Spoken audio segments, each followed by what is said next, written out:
Alhamdulillah nahmaduhu wa nasta'inuhu wa nastaghfiruhu wa nu'minu bihi wa natawakkalu alayh. Wa na'udzu billahi min shururi anfusina wa min sayyiati a'malina. May yahdihillahu fala mudilla lahu wa may yudlil fala hadiya lahu. Asyhadu an la ilaha illallah wa asyhadu anna Muhammadan abduhu wa rasuluh. Sallallahu alaihi wasallam tabaraka wa sallama tasliman kasiran kasira amma ba'd. Bismillahirrahmanirrahim. Wa man ahsanu qawlan mimman da'a ila Allah wa amila salihan wa qala innani minal muslimin.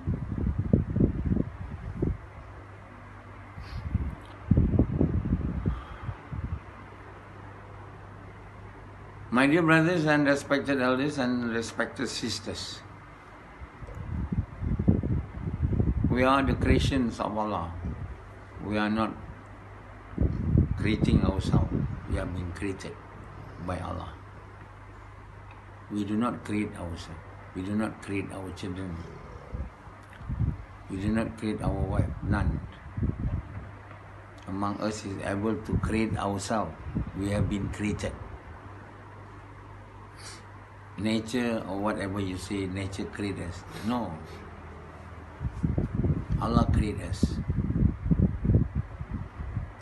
You know, once upon a time there were no one in this world. Allah created Adam from earth with water, you know, and clay. He only ordered the word be. He only said the word be, then Adam is created. And he has created Prophet Isa a.s. in the womb of Maryam. You know, without Maryam having to have any sexual intercourse with any man. She's a virgin until her death. By the word be, Isa a.s. was created. And similarly, we are created, you know, only the means change. With Isa, there is no man ever having any sex with his mother, but with us, there must be a man. The man and the woman making sexual intercourse, that's only the means. Yeah? The means to create. This is not the one that creates. The one that creates is Allah. Allah is using means. Allah do not want us to believe in the means, but to believe in Allah. If Allah do not create Isa a.s. Without having any man having to have sex with her mother, his mother, then men will tend to believe that sexual intercourse is the one, the action of sexual is the one that create the child. This is not, it's only means. So that's why Allah has chosen Maryam, the daughter of Imran, to become the lady, to be made, to teach the entire mankind that Allah is the creator of man. Our father or our mother is not the who created us. They themselves are created. How can they create us? So none who has been created can create other things. Only Allah is able to create. None other than Allah who is able to create anything. Some Allah subhanahu wa ta'ala give permission, you know, for men to create car, create the plane, by giving men the knowledge. But men cannot create out of nothing, just telling be, cannot. In order to create a car or aeroplane, they have many things to be assembled, to be made, you know. then only can make a plane. It doesn't automatically be and the plane is there. No. Only Allah can do that. Be, a plane is there. Be, something which Allah wants to create will be created. So Allah says in the Quran that Allah create with the words be. Only with the word be. He create the entire universe, the entire world, angels, Adam alayhi salam. But the meat is the clay. It's not the clay that has created Adam. Allah has created Adam alayhi salam. And Hawa was created with means from the ribs of Adam. We are created from the sperm, and the spermatozoa fertilize the ovary, the ovum from the ovary of the woman. That's all means. Yeah.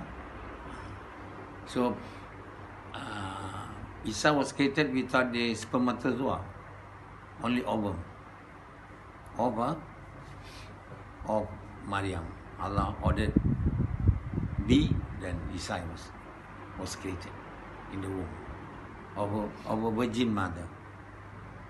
So we call it Virgin Mary. There's no virgin woman other than Maryam able to deliver any baby, unless she has performed sexual intercourse with any man. Then only there will be baby, or not. It doesn't mean that you have sexual intercourse, you must have a baby. There are people whom Allah has made to be barren, infertile. If the men are infertile, no matter how many sexual intercourse he will make with his wife or with any woman, there will be no pregnancy. Or if the ovum or the woman's placenta or the uterus or the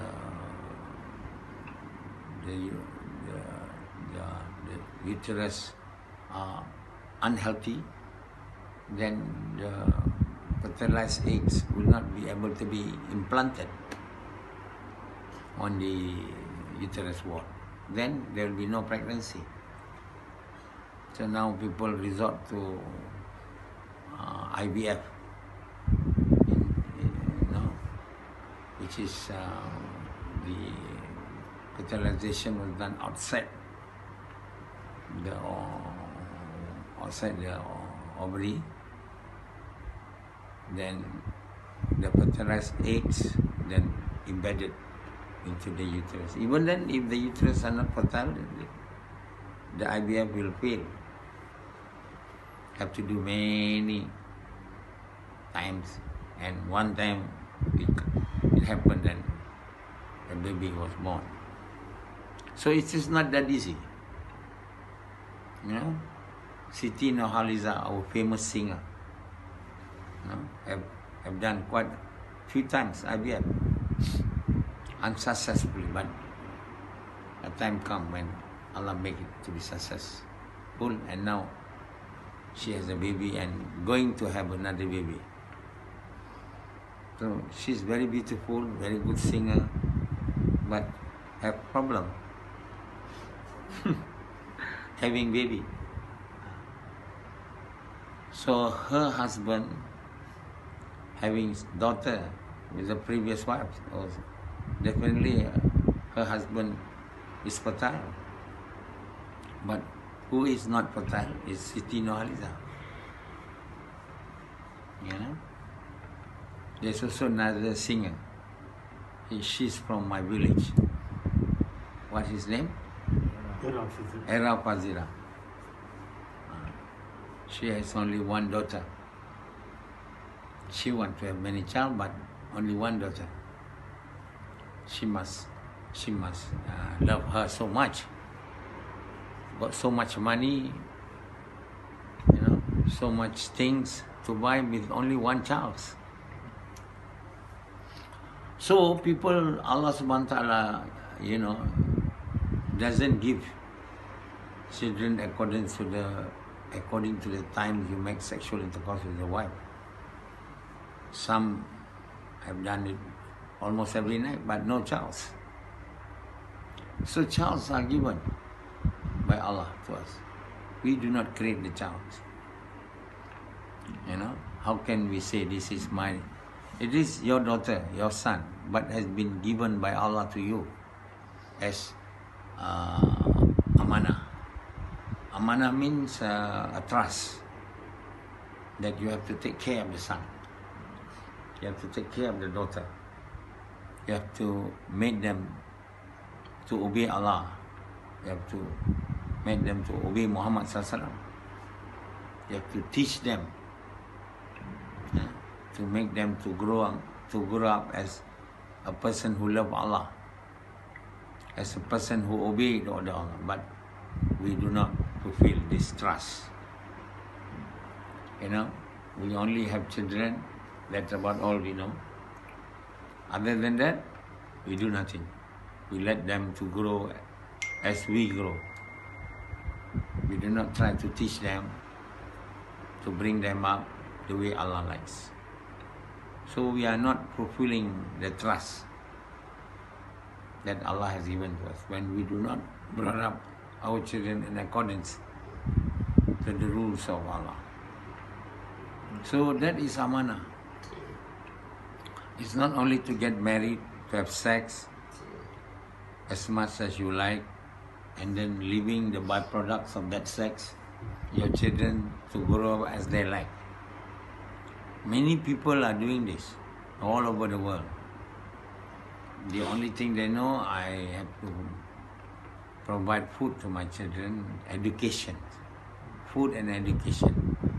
Education means so that they grow up to become a doctor, engineer, or professor, academician, scientist, or when the child are not able to become someone that can, work, then the parents become very sad because they are unable to provide education, to provide food.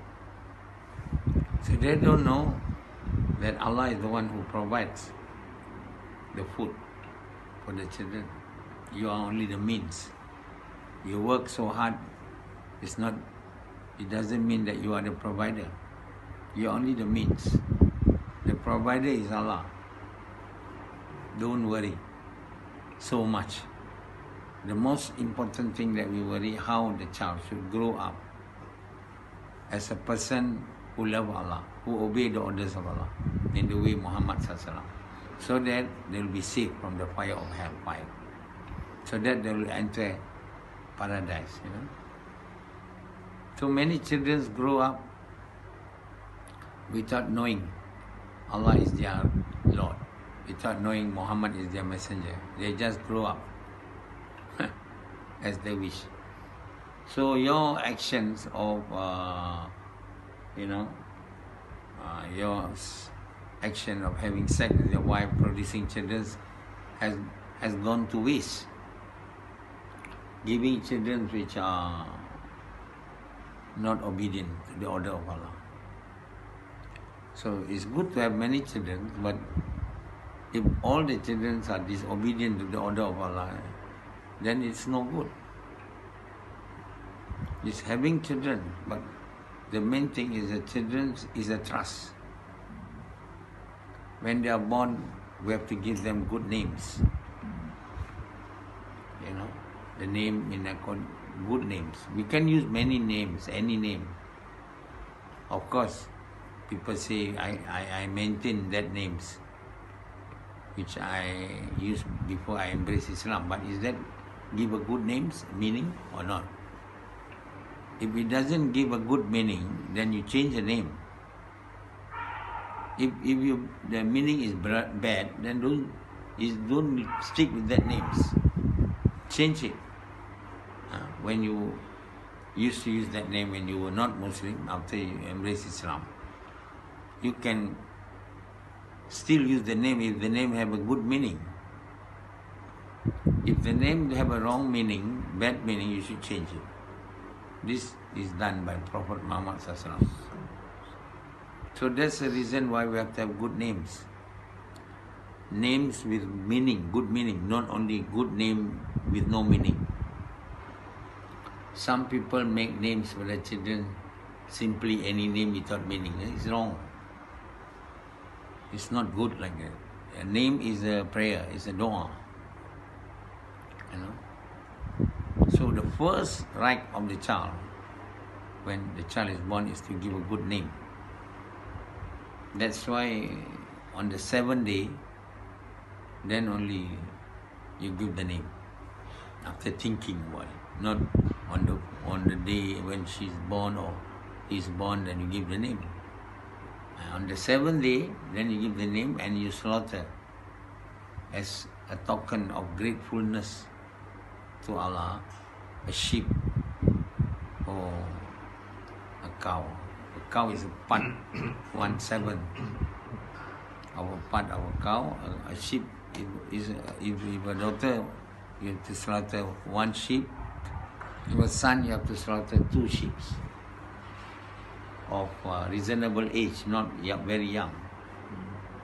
And you have to give foods to people to eat that akikah. This is one of the right of the child, to give good names and to have akikah. Many of us won't bother to make akikah. Have you done akikah to your 2 daughters? Only one. The daughter has grown up at the age of 10, now another one 8. Only done 1 akikah. It just shows that he is not very particular about this right of the child. Only making section. Those people who make section, when the child is born, they don't bother about fulfilling the right of the child. Only knowing how to make section. This is bad parents. This is bad parenting. So when you are going to do it, now it's at 10, and the child when about 20, you still do not do it, then you are not fulfilling the right of the child. If the child are doing any good deeds, you may not get the rewards of whatever good deed the child is doing and the child has done, because you are not even fulfilling the rights. Like Sufyan, have you do akikah to all of your daughter? How many of them? 4. How many you have done akikah? 1. Only 1 4 child, you see? You just see the people who are supposed to be religious, do dawah, listening to me, are not obeying. This very simple, order. Fulfilling the rights of the child. First to give good names. Second to do akikah on the 7th day, on the 7th day, it is sunnah you do akikah for your all daughter or your sons. Daughter 1 goat, son 2 goats. We delete this because we do not think it is important. It is very important. Understand?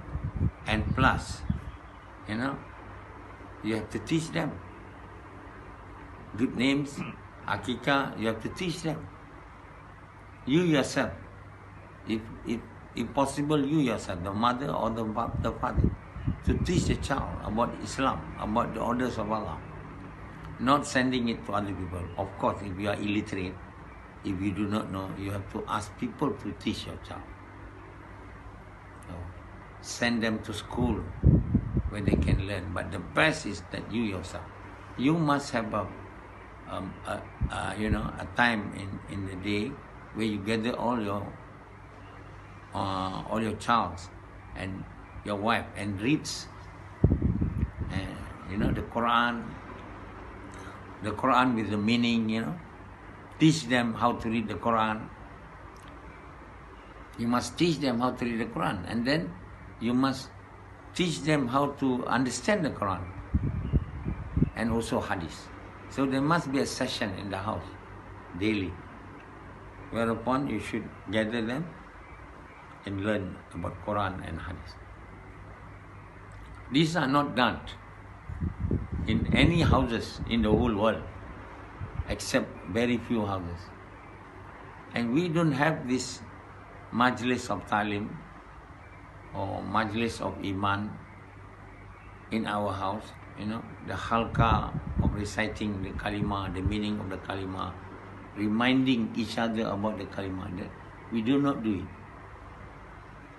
because we don't think it's important.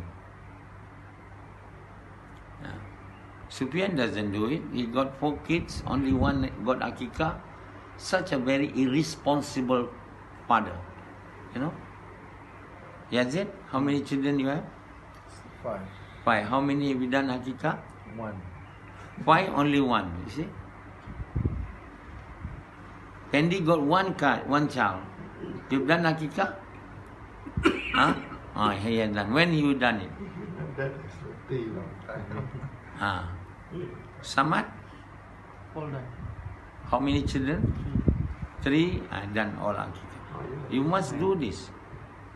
Because you don't think that you have done sex, As a result of your action, a child is born. You have responsibility.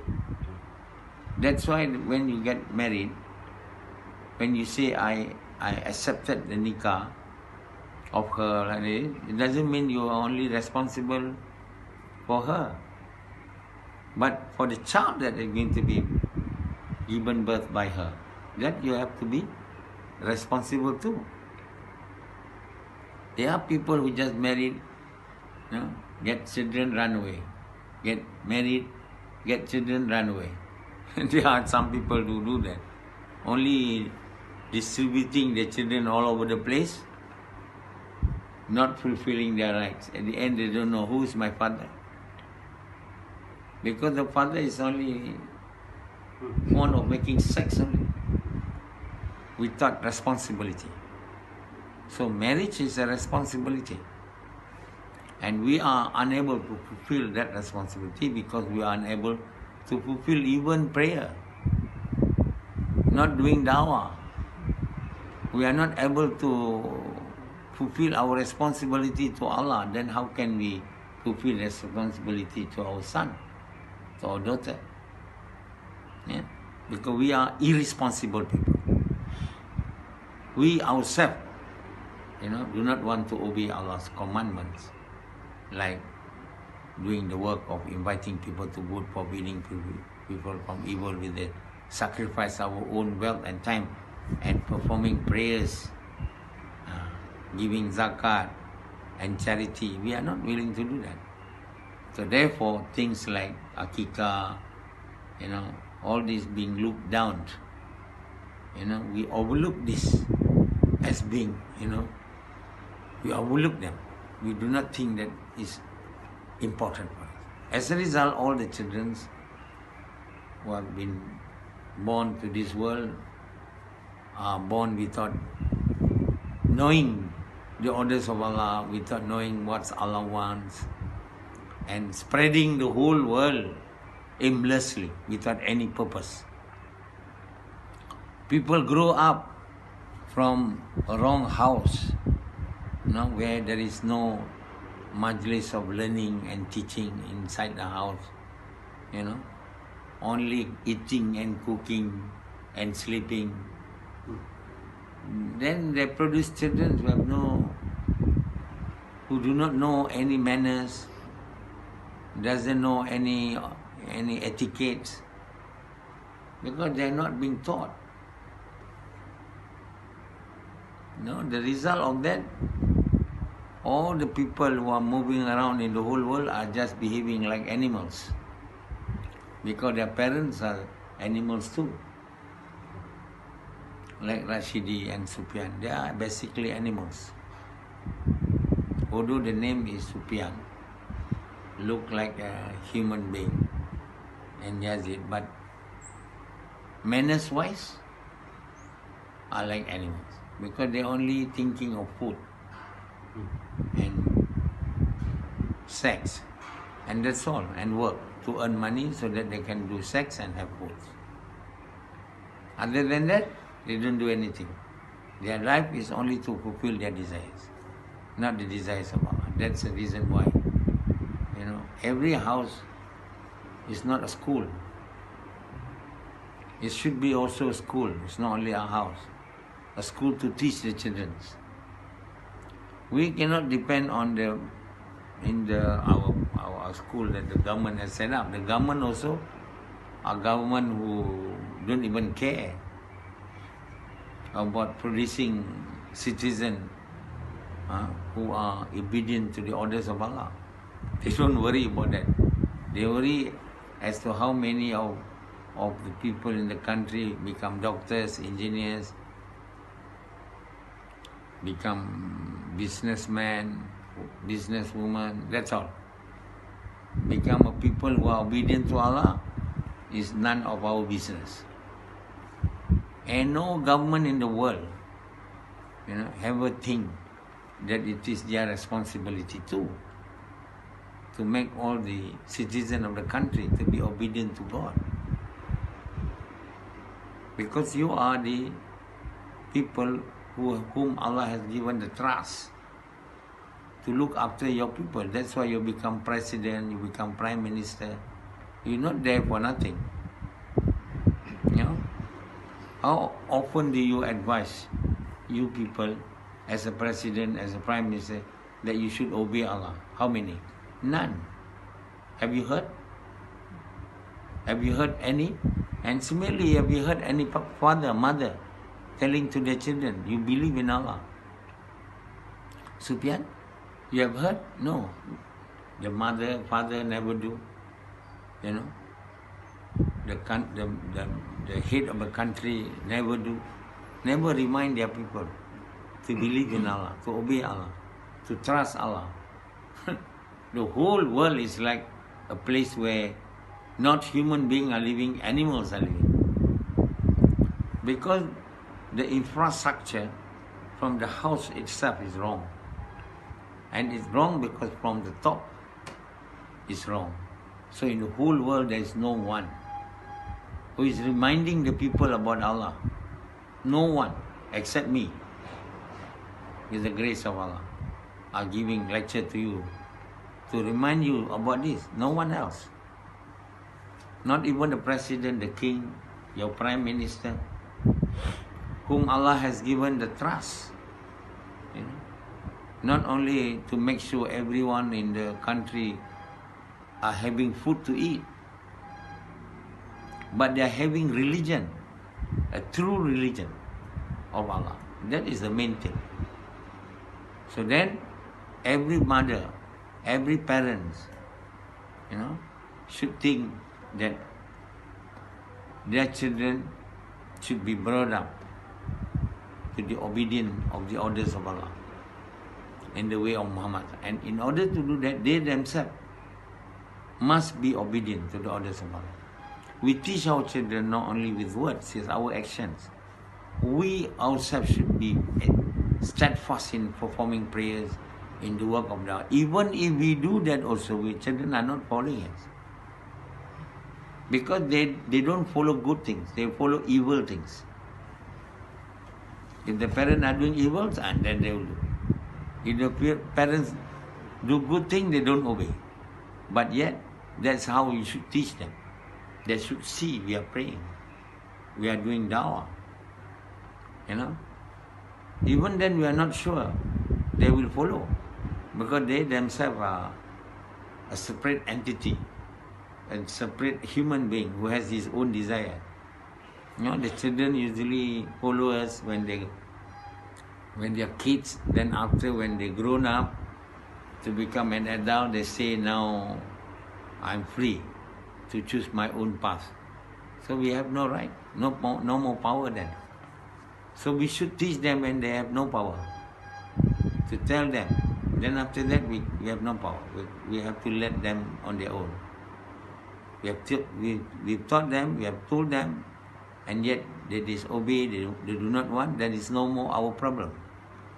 Because they have grown up already. But when they are kids, we have to teach them.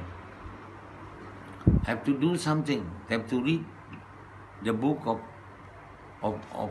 the Quran to them. Previously there was no Quran which has been translated properly and correctly. until I come. You know, now the Quran has been interpreted into English, interpreted into 84 books and Hadith 7 books. You should buy these books and read it in your homes. You can get it from, you know, from Amazon.com. You type my names, Tafsir Quran, and from Google Play. But if you want to have the books, the hard copy one is only from Amazon.com. So it's available in the whole world now. There shouldn't be any family are not able to have books. We do not have books, proper book previously. You know? And the books written are also wrong, are not guiding the people to the correct path. Now Allah subhanahu wa ta'ala using me has made me able to interpret the Quran correctly and the Hadith. And you read it, translate it into your language if you are not knowing English. Do something. Do whatever you can, you know. Then when they grown up, they want to choose their own path, that is their right. You are no more, you know, but still you have to remind them from time to time, but you cannot, you know, really teach them and read to them the books. They have to read the books in their own houses. So my dear brothers and respected elders and sisters, these are part of the responsibility which we have neglected all this while. Simply because there's no one who reminds us to do this. There's not even any person who remind you. Because if you don't hear this lecture, if you do not listen to my lecture, then you definitely will not know. So you please make others, if you cannot tell them, make them to listen to my lecture. You forward these lectures of mine to all your friends, to all your beloved friends, either Muslims or not Muslims, so that they will listen. Make them able to know first. If they don't know, they are not to be blamed. They must know first, and then only they can be blamed for not obedient to the orders of Allah, for not doing, for not teaching their children. They may not know that teaching children about Allah is their responsibility. They will say, thinking that learning about Allah is the responsibility of the schools. You know, in India, there is no school teaching Islam. For Muslims to know about Islam, they have to go to madrasa. There are not many countries in the world where education, Islamic education, has been, you know, made to be compulsory, except probably in Malaysia to a certain extent. But it is not that good. You know, because we are in the dark, in complete darkness. We do not know where's the lights. Almost no lights. No light from anywhere. Now Allah has given us through me a light. I'm telling you this.